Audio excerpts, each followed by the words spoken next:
The latest, Cuba arrived in Burkina Faso and promised to give full support to Burkina Faso in case of war.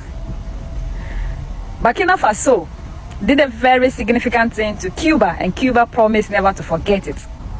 When they went for the United Nations meeting and they were supposed to vote on the sanction that was imposed on Cuba, Burkina Faso, Captain Ibrahim Traoré, the King of Kings, the Savior, the unifier, the all in all, voted for the ban to be lifted.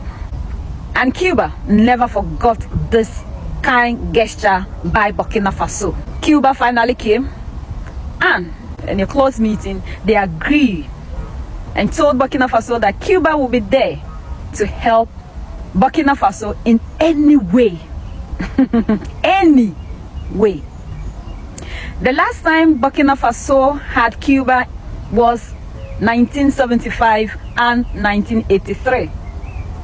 Aside that, this year, July 2024, is the third time Cuba is visiting Burkina Faso. That should tell us that they have been in a very close relationship from time immemorial. Burkina Faso is always strengthening and wakening up the relationship that they have with Cuba for this long time. Now, when we sleep, we can sleep and sleep well. Cuba will never betray Burkina Faso and will never betray us because of Vladimir Putin, the king of the world and the savior of the world. So Burkina Faso is getting force and backup everywhere that it goes. So that's the latest around the world. In Africa, Burkina Faso and Cuba.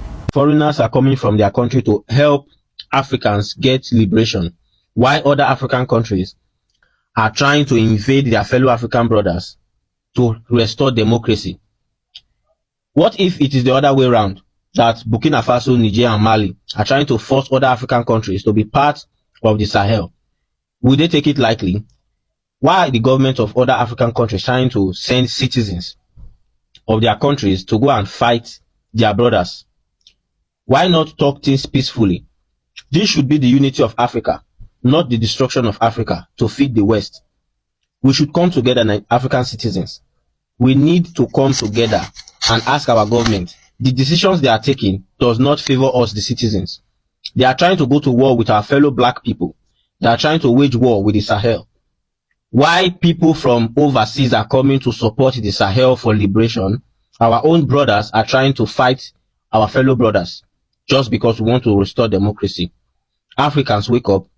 Africans, unite and defend your land. We must come together and defend black race.